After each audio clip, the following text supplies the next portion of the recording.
बिहार विधानसभा चुनाव 2025 की जो दूसरे चरण की वोटिंग है वो भी समाप्त हो चुकी है। 3 दिन बाद अब रिजल्ट का वेट है। लगातार एग्जिट पोल्स आ रहे हैं। हम जो इस समय बात कर रहे हैं वो हम रीजन वाइज जितने भी समीकरण हैं, जो भी मुद्दे हैं, कौन पहले जीता था, इस बार किसकी बढ़त गई और हम जब ग्राउंड पर पहुंचे तो हमें क्या नजर आया, इस पर हम बात कर रहे हैं। तो हम पहुंचे हैं शाहबाद रीजन पर। शाहबाद के लिए बात करने के लिए मेरे साथ गौरव श्याम पांडे हैं। गौरव ने आपने देखा भी होगा कई सारी ग्राउंड रिपोर्ट्स पिछले 1 महीने में, उससे ज्यादा समय में बिहार के शाहबाद रीजन से और भी इलाकों से आप तक वो लेकर आए हैं। तो थोड़ा सा मैं पहले बता दूं, 4 जिले हैं शाहबाद में। भोजपुर है, बक्सर है, कैमूर है और रोहतास है। ये 4 जिले हैं। तो जिलावार तरीके से बात करेंगे। पहले ये जानेंगे गौरव से कि पिछली बार जो शाहबाद के 4 जिले थे उसमें किसकी, मतलब एनडीए को बढ़त मिली थी या महागठबंधन को बढ़त मिली थी और क्या उसकी वजह रही? हाँ, पिछली बार की अगर हम बात करें जो 2020 में चुनाव हुए थे तो उसमें यहाँ से जो एनडीए उसका एक तरीके से सफाया हो गया था। हम्म, पूरा रीजन आप देखेंगे तो वो हरा-हरा आपको दिखाई देता है। हम्म, क्योंकि यहाँ पर केवल 2 सीटें थी, एक आरा और एक बड़हरा। मतलब दोनों भोजपुर हम्म। जिले की सीटें हैं जहाँ पर भारतीय जनता पार्टी को जीत मिली थी। माने इस जेडीयू ने एक भी सीट नहीं जीती। न जेडीयू को मिली थी, ना बाकी दलों को कोई हाँ। सीट मिली थी। चिराग पासवान भाजपा के तो साथ थे और उनसे अलग थे। हम्म, जेडीयू के खिलाफ उन्होंने उम्मीदवार उतारे थे। तो इसका काफ़ी नुकसान हुआ था बहुत सारी सीटों पर और पिछले चुनाव में वीआईपी भी भाजपा के साथ में ही लड़ी थी। हाँ, उसको भी उसके वो भी कई वो सीटों भी पर थे, सीट नहीं उसको भी पाई थी। कोई हाँ। वो नहीं मिला था। तो ये पिछली बार का जो रिजल्ट था वो था। एक सीट जो है वो बसपा के खाते में गई थी, चैनपुर विधानसभा की सीट थी। जमा खान वहाँ जीते थे, इस बार जेडीयू में आ गए हैं, जेडीयू से चुनाव लड़ रहे हैं। बाकी सारी सीटों पर महागठबंधन के उम्मीदवार माले, राजद और कांग्रेस के उम्मीदवार जीते थे। जीते थे। और इस बार अगर हम बात करें तो क्या बीजेपी ने कुछ डैमेज कंट्रोल के लिए, एनडीए ने बिल्कुल इस क्या बार उम्मीदवार हाँ, उतारे हैं, क्या क्या हाँ, सीटें हैं? हाँ, जैसे जो ये शाहाबाद रीजन है ना, ये इसको भाजपा का गढ़ कहा मतलब एनडीए का गढ़ कहा जाता है और यहाँ से हमेशा से जीतती रही है भाजपा और जदयू जब साथ में रहते थे। हम्म, 2015 से जब जब ये अलग हुए दोनों, इसके बाद से ये डैमेज होना शुरू हुआ और 2020 में वो बहुत बहुत बड़ा अंतर दिखता है। 2024 के चुनाव में हमने देखा कि पवन सिंह यहाँ से चुनाव लड़े थे, अच्छा। काराकाट से हम्म, और ये बहुत बड़ा गैप बना था। जब हम लोग ग्राउंड पर भी थे तो एक आरएलएम जो उपेंद्र कुशवाहा की पार्टी है, उसके एक नेता मिले तो उन्होंने कहा कि अरे हमने उनसे पूछा कि भाई पवन सिंह वापस आ गए, कोई आप लोगों को वो मिले? कि अरे उनका तो नाम मत लीजिए, उनने पूरे शाहबाद की राजनीति बिगाड़ दी। तो लोकसभा चुनाव में भी जब लोकसभा चुनाव जब हुए थे तब भी 4 सीटें जो हैं जो यहाँ लोकसभा की हैं हम्म, ये शाहबाद रीजन में वो भी महागठबंधन के ही खाते में गई थी। उसका एक बड़ा वजह ये था कि काराकाट से निर्दलीय पवन सिंह चुनाव लड़ गए थे। तो निर्दलीय पवन सिंह चुनाव लड़े तो राजपूत वोट जो है बटा।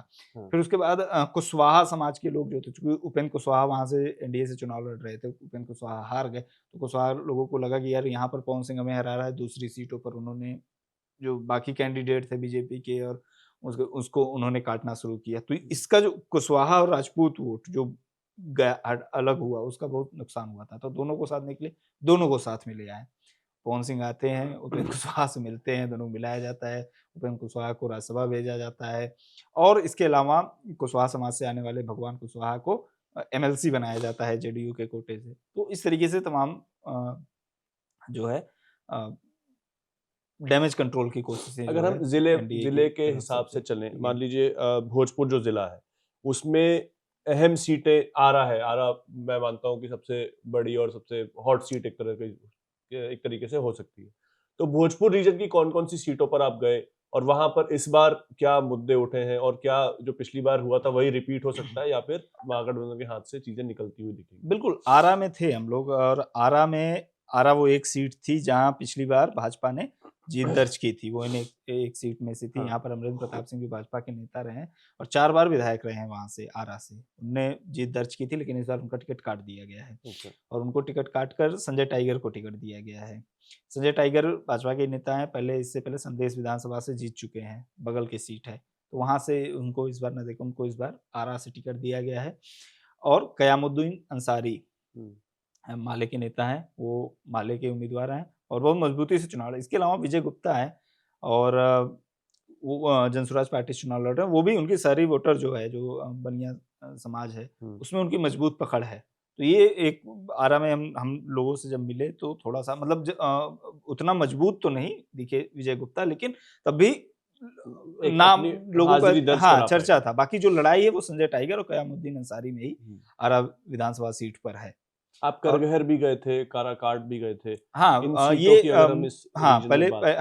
हाँ पहले करगहर रोहतास जिले में पड़ता है। हाँ, करगहर विधानसभा सीट इसलिए भी चर्चा में रही क्योंकि वो प्रशांत किशोर का हुँ, गृह क्षेत्र है और वहाँ से उनके चुनाव लड़ने की तैयारी है, मतलब चर्चाएं भी थी। बाद में वहाँ से सेलिब्रिटी हैं, भोजपुरी के सिंगर हैं रितेश पांडे, रितेश पांडे। उन्होंने वो जनसुराज से चुनाव लड़ रहे हैं। लेकिन वहाँ पर भी जो मुख्य लड़ाई है वो लड़ाई मानी जा रही है वशिष्ठ सिंह जो जेडीयू के नेता हैं और संतोष मिश्रा जो कांग्रेस के विधायक हैं अभी भी लोकल। तो वशिष्ठ सिंह भी मतलब मजबूत नेता हैं हुँ, जेडीयू के और संतोष मिश्रा पहले से भी विधायक रहे हैं, तो इस बार भी रितेश विधायक हैं। पांडे आप कह रहे हैं ये कि बार उनके लिए मुश्किल रितेश रहेगा, पांडे तीसरे नंबर पर आ जो सकते हैं। मुझे बातचीत के बाद लोगों से समझ में आया वो यही है कि रितेश पांडे तीसरे नंबर पर संघर्ष कर रहे हैं और मुख्य फाइट में वही दोनों दिख रहे हैं। और हो सकता है कि मैं गलत हुँ, साबित हो जाऊं, इसमें कोई वो नहीं है, लेकिन जो मुझे दिखा वो यही था और कि क्या ओ वशिष्ठ सिंह और संतोष मिश्रा में ही मेन फाइट ओवरऑल दिखाई दे रहा है। रोहतास जिले में, क्योंकि आपने बताया कि उनका गृह क्षेत्र है प्रशांत किशोर का, तो उनको लेकर किस तरीके का सेंटिमेंट है जनसुराज को लेकर उनके आने से? हमने एक वीडियो भी किया था उनके प्रशांत किशोर के गाँव से, हुँ, गाँव के लोगों से भी। तो लोगों की एक तो ये शिकायत थी कि वो सब एक चीज़ जो सबका ये कह रहा है कि बात सही कह रहे हैं। उनके गाँव के लोगों की जो शिकायत थी वो ये थी कि वो आए नहीं यहाँ पे। हालाँकि बाद अच्छा, में वो गए अभी। बाद में गए भी, हाँ, हाँ। अभी गए थे उसका और उन्होंने रीज़न भी वोट काफ़ी डालने भी। इमोशनल रीज़न भी दिया था हाँ, कि मैं इसलिए नहीं अच्छा आया। उनके जो समर्थक हैं वो डिफेंड भी करते हैं कि क्यों नहीं आए, कैसे आ सकते हैं, इस टाइप से चीज़ें। तो रोहतास में ही नहीं, जो जो सेंटीमेंट प्रशांत किशोर को लेकर या जो रिएक्शंस उनको लेकर हम बाकी जगहों पे देखते हैं, वही हुँ, रोहतास में भी दिखा हमको।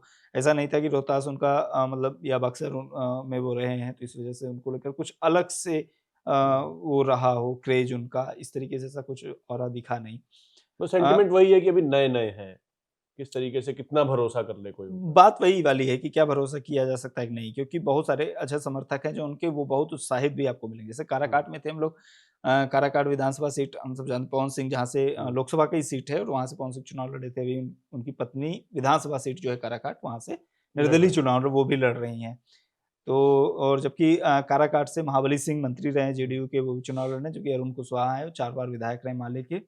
वो फिर से एक बार चुनाव मैदान में है, तो ये दोनों के बीच में है। इंटरेस्टिंग सबसे पता है क्या है सत्यम, जब हम लोग काराकाट में थे तो जो समर्थन मिला क्या कहते हैं जनसुराज की पार्टी के उम्मीदवार हैं, योगेश मुखिया, उनको लेकर, क्योंकि वो हुँ, नगर पंचायत में भी उनका रहा है, जो विक्रमगंज वहाँ पे नगर पंचायत है, बड़ी नगर पंचायत है, पहले विक्रमगंज ही सीट हुआ करती थी। हुँ।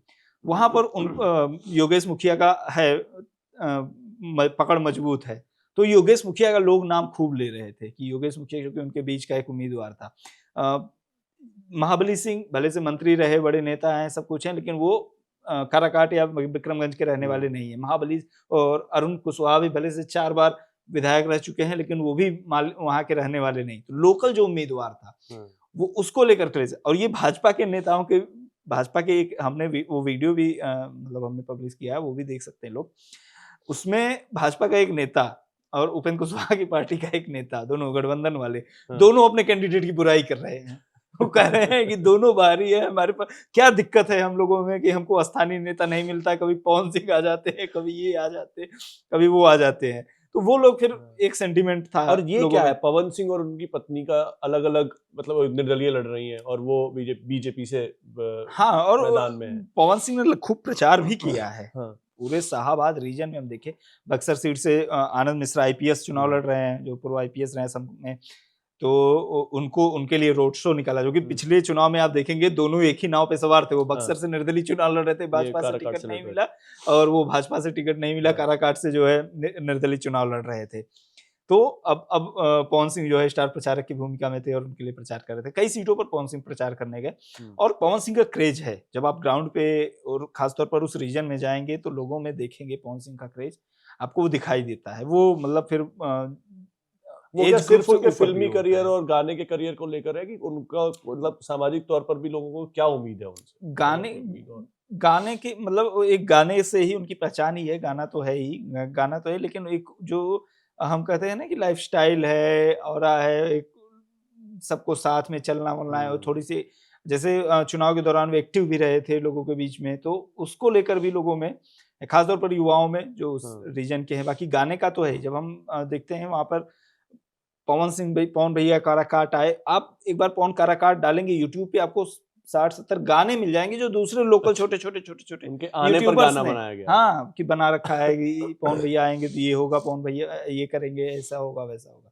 हम्म। तो क्रेज तो है उस आदमी का वहां पर, और भाजपा ने इस बार उसको पूरा एकदम भुनाया है। आप खूब रैलियां कैमूर कराई है। के एक किसी विधानसभा में गए थे कैमूर में जहाँ एक विधानसभा है रामगढ़, हाँ, जिस पर सबकी निगाहें इस बार, और रामगढ़ से 6 बार विधायक रहे हैं जगदानंद सिंह, जो लालू यादव के बहुत करीबी हुआ करते थे, मतलब, और प्रदेश अध्यक्ष रहे लंबे समय तक।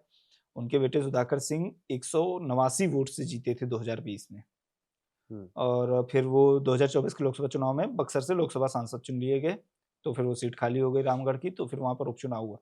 तो जगदानंद सिंह के ही एक दूसरे बेटे, छोटे बेटे को टिकट दिया आरजेडी ने वहां से, मतलब सुधाकर सिंह के भाई को, अजीत सिंह को, और उनको भाजपा के अशोक सिंह ने चुनाव हरा दिया। तो राजपूत बहुल सीट है, और लेकिन यादव वोट निर्णायक भूमिका में है, और निर्णायक भूमिका में है एससी वोट।